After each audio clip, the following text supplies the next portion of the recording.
They were the picture of resilience, a military hero, a devoted wife, and a loving father. To the outside world, Major Dorian Caldwell had it all: a decorated career in the U.S. Army, a beautiful and supportive wife, Raquel, and their bright-eyed 5-year-old daughter, Liana. Their life seemed like a testament to strength, loyalty, and a kind of love that could withstand anything. But behind closed doors, beneath the carefully curated image of a perfect family, a dark secret was festering. A betrayal so unimaginable that, when it finally came to light, it didn't just destroy trust, it left a trail of blood in its wake. What happens when the people we trust most betray us in the worst possible way? When the foundation of love and loyalty shatters, how does a man who has spent his life fighting wars on foreign soil handle the battle brewing inside his own home? How does love turn into rage? And how far will someone go when they realize their entire life has been a lie? Before we dive into this shocking case, like this video and subscribe for more chilling tales of love, lies, and betrayal. Because sometimes, the most horrifying crimes aren't committed by strangers in the dark, they happen in the places we feel safest, by the people we trust the most. Major Dorian Caldwell was the embodiment of discipline, honor, and control, a man shaped by the battlefield and the unyielding expectations of his father. As a decorated U.S. Army major, he had seen the worst of humanity, fought wars in the most unforgiving corners of the world, and survived situations that had broken lesser men. But the strongest force in his life wasn't the military. It was the man who had raised him. Earl Caldwell was a retired police sergeant, a figure of authority in both uniform and presence. He had drilled discipline into his son with the kind of relentless precision only a man of the law could. Weakness was never tolerated. Emotion was a luxury. And trust. It was the foundation upon which a man built his life.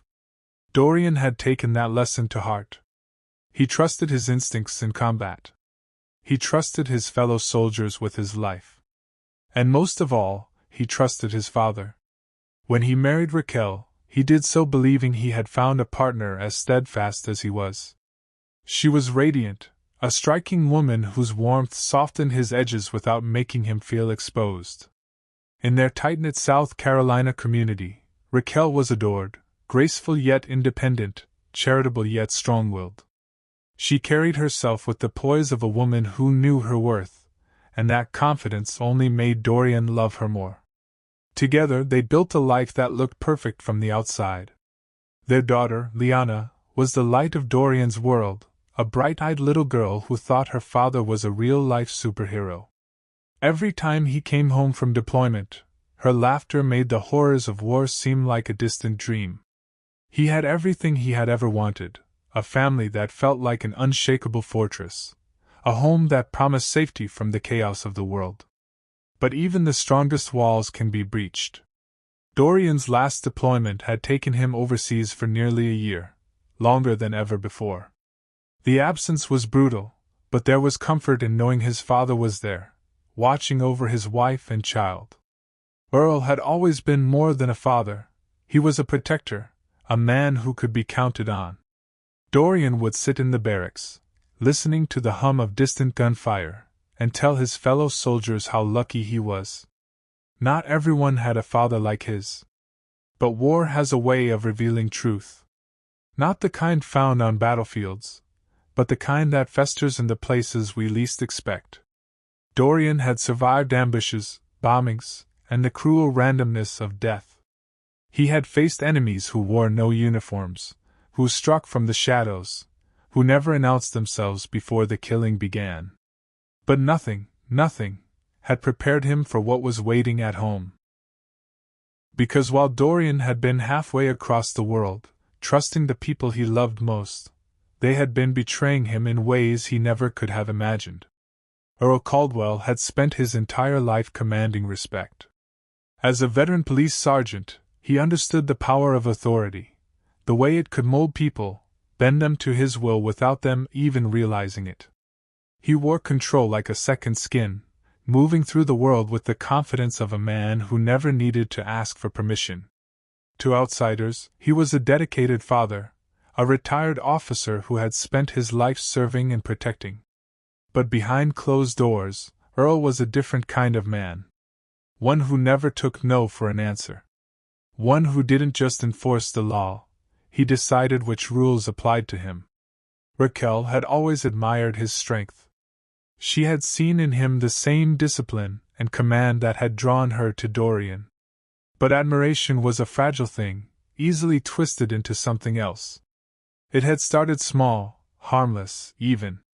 Earl had stepped in while Dorian was overseas, taking care of the house, playing the role of protector. He made himself indispensable, handling repairs, picking up groceries, ensuring she and Liana never had to lift a finger. At first, she was grateful. But then, his presence became something more than protective. It was in the way he looked at her. At first, she ignored it.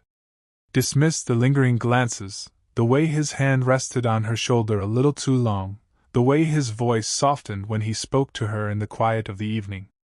He was just being kind, just filling the void Dorian had left behind. But kindness didn't come with whispered compliments in the dark, or fingers brushing against her skin when no one else was looking. Raquel told herself she was imagining things. She was lonely, that was all. Dorian was thousands of miles away, and she missed him more than she could admit. Earl was just stepping in, helping, being family. But the way her pulse quickened whenever they were alone told a different story. The night it started, she had been drinking. Nothing heavy, just enough to take the edge off the exhaustion, the stress, the weight of missing her husband. Earl had been there, sitting too close, his voice low, soothing. She had been laughing, talking about how Dorian had always tried to keep her from drinking too much, how he worried over her. "You need a man who understands you," Earl had murmured. She should have stopped it then. Should have gotten up, walked away, reminded him that she was Dorian's wife. But she didn't. She let him touch her, just once, just enough to send a spark down her spine. And that was all it took. The first time was a mistake. The second time was a decision. By the third time, there was no turning back. Raquel told herself it wasn't love. It wasn't even desire. It was loneliness, confusion, nothing more than a storm waiting to pass. But Earl didn't let things pass. He took what he wanted and made sure it stayed his. She tried to end it. Told him it was wrong, that it could never happen again. He had smiled at her, slow and knowing, as if she were a child foolish enough to think she had a choice. "You think Dorian would forgive you?" he had asked. "You think you'd walk away from this without losing everything?" She knew he was right. So she stayed silent. And the secret festered, a slow-growing poison sinking into the walls of their home. Neither of them spoke of it, yet it was there in every glance, every accidental touch, every moment when they found themselves alone. It became something unspoken but undeniable, a sin that refused to be buried. And through it all, Dorian was still writing home. Telling her how much he loved her, how much he missed her. Never once suspecting that the man he trusted most had already taken everything from him. Dorian had spent weeks planning the perfect homecoming. He had imagined every detail. The way Raquel would throw her arms around him, the scent of her skin as she buried her face in his chest, the squeal of Liana's laughter when he lifted her into the air. It was those thoughts that had kept him sane in the darkest moments of his deployment. The flight home had been restless. His heart pounded with anticipation, his fingers drumming against his thigh as the plane descended. He hadn't told Raquel he was coming back early. He wanted to surprise her, to see the raw joy on her face when she opened the door and saw him standing there. But when he stepped into the house, something felt off. It wasn't the kind of silence that came with sleep or peace. It was heavy, unnatural, like the air had thickened, pressing down on him. The house should have felt warm, inviting. Instead, it felt foreign. He dropped his duffel bag near the door, his boots making soft thuds against the hardwood floor as he walked further inside. The living room was empty. The kitchen lights were off. Even the usual clutter, Liana's toys, Raquel's books, seemed eerily undisturbed. His stomach nodded. Maybe she was asleep. Maybe he was overthinking it. He moved toward the bedroom, pushing the door open with the kind of quiet instinct honed from years in the military. And then he saw them. Raquel. In bed. With his father. The world around him collapsed. For a moment, time itself refused to move. His mind rejected what his eyes were seeing, scrambling for any explanation that didn't make sense. Maybe he was hallucinating. Maybe it was some twisted dream brought on by exhaustion. But then Raquel gasped, her eyes going wide as she yanked the sheets up to her chest. And Earl, his father, the man he had trusted more than anyone, didn't flinch. Dorian couldn't move. He couldn't breathe. His entire body locked up, his pulse roaring in his ears. Earl sat up, his expression shifting from shock to something else. Something colder. Son, listen. Dorian didn't hear the rest. Rage, pure, blinding rage, exploded inside him, white-hot and uncontrollable. 1 second, he was frozen in place. The next, he was lunging. The impact was instant. Earl barely had time to react before Dorian's fist connected with his jaw, sending him sprawling back against the headboard. Raquel screamed, scrambling away, but Dorian didn't care. He didn't see her anymore. All he saw was the man who had betrayed him in the most unforgivable way.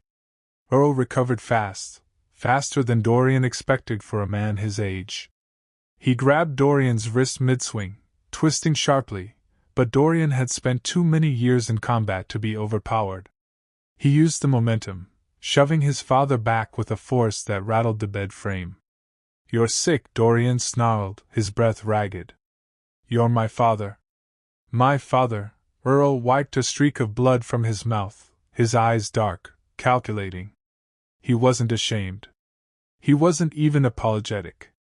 "You were gone," Earl said simply, as if that excused everything. Dorian felt something inside him snap. He lunged again, but this time, Raquel got in the way. She threw herself between them, her hands pressing against Dorian's chest. "Stop! Please!" she sobbed. "I'm sorry, Dorian, I'm so sorry." He looked at her then, really looked at her. The woman he had loved, the mother of his child, the person he had trusted with his heart, had done this. Dorian staggered back. His hands were shaking. His breath came too fast, too uneven. He felt sick, his stomach twisting violently. "Why?" The word barely made it past his lips. Raquel's face crumpled. "I don't know. I didn't mean." "You didn't mean?" His voice cracked, his vision blurring with fury. "How long?" She didn't answer. "How long, Raquel?" Her silence was answer enough. Dorian turned away. If he stayed, he didn't know what he would do. He couldn't look at them. He couldn't breathe in the same air as them. Without another word, he stormed out of the room, out of the house, out into the night, where the cold air did nothing to numb the fire raging inside him. But one thing was certain. This wasn't over. Dorian didn't think. He didn't hesitate. He didn't breathe. The second his fingers curled around the grip of his pistol, something inside him shifted, like a door unlocking to a part of himself he had never dared to open.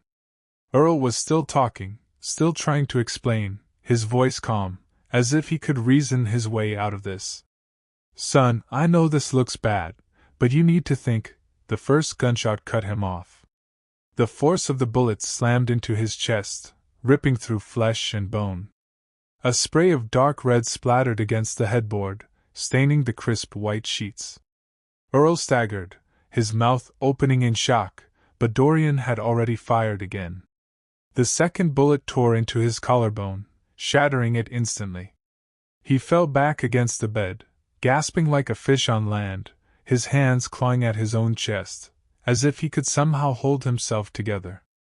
Blood gushed between his fingers, pooling beneath him, soaking into the mattress.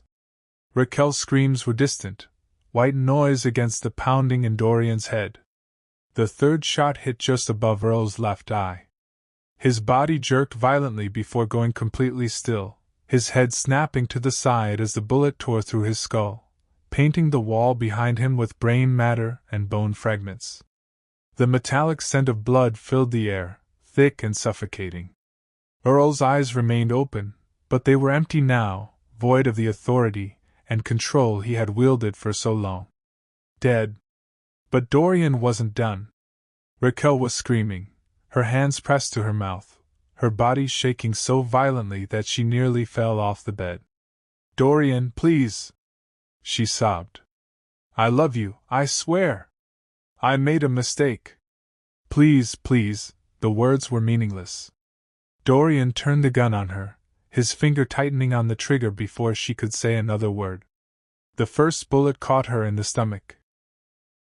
She collapsed forward, clutching the wound, her body convulsing as blood oozed between her fingers. Her scream was raw, guttural, a sound that barely sounded human. She tried to crawl, her fingers slipping in the blood-soaked sheets, her breath coming in wet, choking gasps. Dorian. The second shot tore through her ribcage. Her body seized up violently, her spine arching off the bed as more blood poured from her mouth, thick and dark. Her hand reached out for him, trembling, desperate. The third bullet went through her throat. Her eyes went wide, her mouth gaping open in a silent, gurgling scream. Blood bubbled up, spilling down her chin as she clutched at her neck, her body convulsing. She was drowning in it. Dorian fired again. The final bullet shattered her skull, sending a spray of bone and brain matter against the wall. Her body slumped forward, twitching, before finally going still. Silence. Thick. Heavy. Except for the dripping. The soft, steady sound of blood trickling down the sides of the bed, pooling onto the floor, soaking into the carpet. Dorian stood there, chest heaving, the gun still raised. His ears were ringing. His hands were steady. His heart wasn't. "Then, Daddy?" The tiny voice cut through the silence like a knife. Dorian turned slowly, his bloodied fingers still wrapped around the pistol. Liana stood in the hallway, her small frame barely visible in the dim light. She clutched her stuffed bear close to her chest, her big, innocent eyes darting between him and the bodies on the bed. She took a small step forward. "Mommy?" Dorian's world tilted. His vision blurred. His stomach twisted into something sharp and unbearable. What had he done? Dorian barely remembered making the call. The phone had been slick in his blood-stained hand, his fingers trembling as he pressed 911. His own voice had sounded foreign to him, flat, emotionless, like he was narrating someone else's nightmare. "I need police. I just killed my wife and father." The operator's voice came through, sharp and urgent. "Sir, what is your location? Are there any other people in the house? Are you armed?" Dorian didn't answer right away. His eyes were locked on Liana, who stood frozen in the hallway, her small chest rising and falling in quick, uneven breaths. She clutched her stuffed bear tighter, her tiny fingers curling into the fabric like it was the only thing keeping her grounded. "Sir?" He finally spoke, his voice hollow. "They're dead." The sirens came fast. Red and blue lights flashed against the walls, illuminating the blood-soaked bed, the lifeless bodies, the horror he had created. The pounding of boots against the porch. The front door crashing open. "Dorian Caldwell! Step out with your hands up." He obeyed. Slowly he rose from where he had been sitting in the hallway, his movements eerily calm. His pistol lay abandoned at his feet, forgotten. His hands, sticky with drying blood, lifted into the air as he stepped forward. The officers swarmed him, shouting orders, but he didn't fight them. The cold steel of the handcuffs bit into his wrists, but he barely felt it. As they shoved him against the wall and read him his rights, His eyes drifted back to Liana. A female officer crouched beside her, whispering softly, trying to pull her away from the nightmare she had witnessed. Liana didn't move. She just stood there, staring at him with wide, unblinking eyes. Then she spoke, her voice barely above a whisper. "Daddy, why?" The media frenzy, the murders of Earl and Raquel Caldwell ignited a national firestorm. A decorated war hero. A respected family. A betrayal that unraveled into a bloodbath. The media latched onto the case like vultures, dissecting every detail, turning Dorian Caldwell into both a monster and a martyr. Headlines screamed from every major news outlet. War hero turned murderer, the betrayal that broke Major Caldwell love, lust, and bloodshed. A father and son torn apart by a woman, cold-blooded execution or crime of passion. The Dorian Caldwell trial begins. Social media erupted into debate. Some called Dorian a victim, a man driven to the brink by an unimaginable betrayal.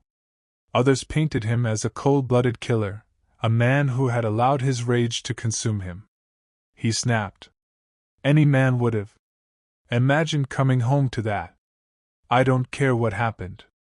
You don't get to play judge, jury, and executioner. A trained soldier. He knew exactly what he was doing. That wasn't a crime of passion, it was an execution. His father was a predator. His wife was a traitor. And Dorian? He was a time bomb just waiting to explode. The prosecution wasted no time building their case. This was not a moment of insanity. This was calculated. He shot them multiple times. He made sure they suffered. He could have walked away, but he didn't. The defense painted a different picture. Major Caldwell was a man who gave his life to his country. He came home to a betrayal so profound it shattered him. He was not a monster. He was a man who lost everything in a single night. As the trial date loomed, one question hung over the courtroom, over the country, over the shattered remains of the Caldwell family. Was Dorian Caldwell a grieving husband and son who had been pushed beyond his breaking point? Or was he a murderer who had written his own version of justice in blood? The courtroom was packed, a sea of faces watching, waiting, hungry for justice, or vengeance.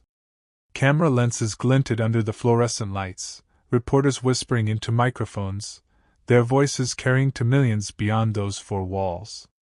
The trial of Major Dorian Caldwell had become a national spectacle, a case that blurred the lines between sympathy and condemnation, between justice and retribution. The prosecution wasted no time tearing into him. Dorian Caldwell is not a man who acted in self-defense. He is not a victim of circumstance. He is a man who let his emotions turn into a weapon. He executed his wife and father in cold blood. 5 shots. 5 choices. 5 chances to stop. But he didn't. They painted him as a soldier who had brought the war home with him. A man whose military training made him lethal, calculating, precise. He didn't just shoot them once. He made sure they were dead. He made sure they suffered. The defense fought back with every weapon they had. Major Caldwell spent his life serving his country. He risked his life for the freedom of others. But when he returned home, he found that his own home had been desecrated. The people he loved had betrayed him in the most horrifying way. He suffered from PTSD. He was pushed beyond the brink of reason. What happened that night was not premeditated murder. It was the breaking point of a man who had already given everything. They called in psychiatrists, fellow soldiers, even Dorian's commanding officer. They spoke of his service, his discipline, the trauma he had endured on the battlefield. They spoke of the moment he walked in on his father and wife in bed together, a moment that shattered his reality. "What would you have done?" the defense asked the jury. The jury deliberated for 5 hours. When they returned, the room went silent. Dorian stood, expression unreadable. He had spent weeks in this courtroom, listening as his life was dissected, as people who had never fought a war, never lived with betrayal, decided his fate. But now it was time. The foreman stood. His voice was clear, unwavering. On the charge of second-degree murder in the death of Earl Caldwell, we find the defendant guilty. A murmur rippled through the courtroom. Dorian didn't move. On the charge of second-degree murder in the death of Raquel Caldwell, we find the defendant guilty. Raquel's family sobbed in the gallery. Earl's former colleagues from the force shook their heads. Dorian's defense team exchanged grim looks. The judge wasted no time delivering the sentence. Major Caldwell, you have been found guilty of 2 counts of second-degree murder. While this court acknowledges the extreme emotional distress you endured, we cannot excuse the actions you took that night. Justice demands accountability. 50 years. Eligible for parole in 35. Dorian didn't flinch. He didn't speak when the cuffs were locked around his wrists. He didn't turn to look at the spectators as the bailiff led him out. The cameras flashed, journalists scribbling furiously, the world outside watching the fall of a man who had once been a hero. As he stepped through the doors, leaving the courtroom behind, one thought echoed in his mind. He had survived war. But he had lost the most important battle of all, the battle for his own soul. Betrayal has a way of corroding the soul, of turning love into rage, trust into ruin. Major Dorian Caldwell had spent his life upholding duty, discipline, and honor, only to have those very principles shattered by the 2 people he trusted most. In a single night, his world crumbled, and in his desperate grasp for control, he became something he never imagined, a killer. The story of Dorian Caldwell is not just about murder. It is about the weight of secrets, the fragility of loyalty, and the devastating consequences of human weakness. A decorated soldier, a devoted father, a respected man, none of it mattered in the face of his heartbreak. The moment he pulled that trigger, everything he had built ceased to exist. Now, behind prison walls, he lives not as a hero, but as a cautionary tale. A man who survived the horrors of war, only to lose himself in the battlefield of his own home. Was Dorian justified in his rage? Could this tragedy have been avoided if the truth had come out sooner? Should betrayal ever be met with violence, or was there another way out? Was his sentencing fair, or should his mental state and circumstances have been considered differently? If this story shocked you, like and subscribe for more cases that expose the darkest corners of love, lies, and betrayal.